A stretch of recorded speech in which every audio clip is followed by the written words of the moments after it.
첫 투표였는데 손등에 도장 찍어서 투표 인증하는 걸 정말 해보고 싶었는데 이번에는 아쉽게도 참여를 하지 못했어요. 왜요?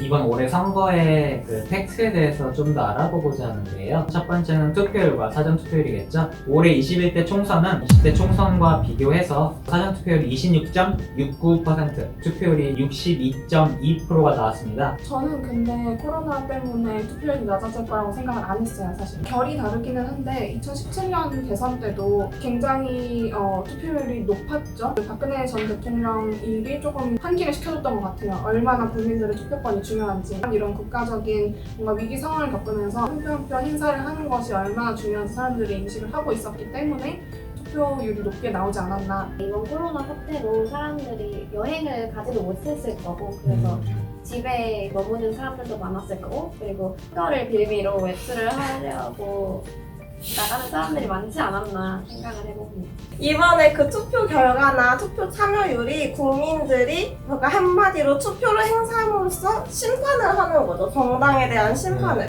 저는 근데 사실은 그렇게 된다면은 조금 구도가 좀 맞춰졌어야 되지 않나. 이 선거가 있기 전에 집권 여당에 불리한 사람도 굉장히 많았다고 저는 개인적으로 생각을 하거든요. 조국 사태도 있었고 그다음에 지금 코로나 문제와 관련해서 정부의 초기 대응을 굉장히 꼬집는 사람도 많아요. 그래서 많은 국민들이 정당 심판을 한다고 했을 때는 왜 민주당이 이렇게 조금 많은 의석수를 가져갔을까 좀 의문을 들게 하는 부분이었어요, 사실은. 2019년 12월 27일에 공직선거법 개정으로 인해서 2002년 4월 16일 생까지 18세 이상의 대한민국 국민에게 투표권이 부여된 것입니다. 어떻게 생각하시나요? 촛불 시위나 그런 사회적 이슈에 대해서 성인들 못지않게 많은 관심을 보였던 게 청소년층인 것 같아요.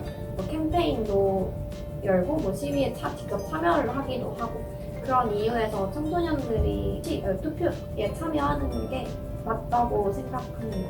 물론 이제 투표를 하면 우리는 어쩔 수 없이 개인의 입장에서 개인이 속한 집단의 이익을 찾을 수밖에 없잖아요. 그런 의미에서 학생의 입장에서의 그런 투표권이 행사된다는 거는 바람직하다고 보는데 과연 이제 제 의문은 그럼 얼마나 할 수 있을까? 고3들이 과연 실질적으로 투표를 정말 챙겨서 할까? 약간 투표권을 줬으면은 투표를 할 수 있는 분위기나 사회적인 그런 게 마련이 돼야 되는데 그게 과연 한국이 마련이 되어 있을까 지금? 그런 고민이 됩니다. 만 17세부터 받을 수 있다는 점에 있어서 투표권이 17세 이상까지 내려갈 수 있다 생각하시나요? 우리나라에서 생각하는 성인의 나이가 뭔지가 굉장히 애매한 것 같아요.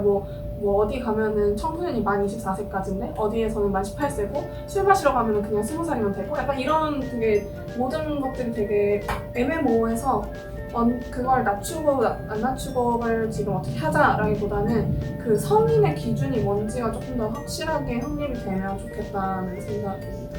두 번째는 바로 이 올해 핫 이슈 준연동형 비례대표제인데요. 준연동 비례대표제란 지역구 253석을 제외한 나머지 47석을 비례대표를 배정하고 있는 제도입니다. 총 투표율 3% 이상을 득표하거나 지역구 중 5석 이상의 당선자가 나오는 정당들 내에서만 배정됩니다. 나머지 17석은 기존에 있던 비례대표제와 같이 정당 득표율에 비례해서 나눠지고 있습니다. 준연동 비례대표제가 위성 정당의 등장이라는 것으로 그 취지가 많이 상하였습니다. 어떻게 생각하시나요?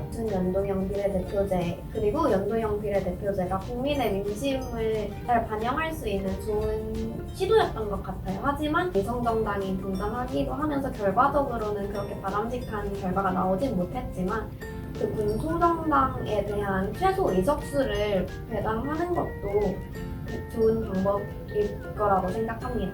미래통합당이랑 더불어민주당에서 위성정당을 만들어가지고 결국에는 거의 양당제처럼 결과가 나왔잖아요. 그럼 양당제 혹은 양당제 양상으로 가고 있는 나라들이 뭐 영국을 포함해서 여러 나라들이 있는데 저는 개인적으로 그 나라들 정치가 잘 되고 있는지 잘 모르겠어서 이제 사례를 보면서 저희도 배울 수가 있겠죠. 결과적으로 보면은 취지가 무색하고 되게 부질없는 결과가 나왔다고 생각을 하는데 원래 이런 게 한 번 했다고 이렇게 뚝딱 원하는 결과가 나오지 않잖아요. 다들 생각지도 못해도 위성정당이 나올 거라고 누가 생각을 해봤겠어요. 있겠습니까? 전혀 생각지도 못했던 데에서 이런 게 나오기 때문에 이런 거는 시행착오를 겪고 이렇게 발전시키고 보완시키면서 더 나아지는 거죠. 제가 생각했던 건 그래도 집권정당들이고 사람이 많다 보니까 확실히 자신들의 밥그릇, 제가 표현할게요. 밥그릇을 지키는 데에는 정말 똑똑하구나. 이 사람들이 네. 괜히 국회의원까지 맞아요. 자리가 간 게 아니구나라는 저도 이 걸 생각을 딱 해서 생각을, 결과를 딱 네. 보고 원래 취지는 좀 더 다양한 정당이 그걸 구성할 수 있게 하는 거였는데 딱 그 결과를 보고 확실히 맞아요. 저분들의 그 사회적 경험은 헛되지 않았구나. 직접 민주주의를 할 수는 없고 직접 민주주의가 어렵죠. 간접 민주주의를 어차피 해야 되는 상황에서 이건 이제 다 같이 고민해봐야 하는 문제죠. 포장을 굉장히 잘하시네요. 포장이 아니, 그쵸. 팩트잖아요. 사실은 어떻게든 이번에 준연동형 비례대표제로 되면서 소수 정당한테도 기회가 올 것이다라는 마음으로 35개의 비례대표 출마 정당이 나왔는데 사실 그 정당 중에서는 지역구에 참여를 안 한 정당도 굉장히 많거든요.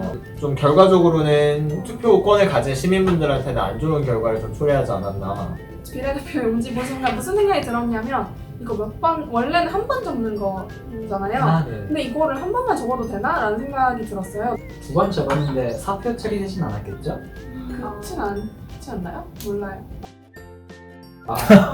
제가 제 의사가 잘 전달되기를 네, 이 올해 선거에 대해서 이렇게 깊은 얘기를 나눠보았는데요. 오늘은 이만 마치도록 하겠습니다. 구독과 좋아요. 알림 설정까지 꾹하니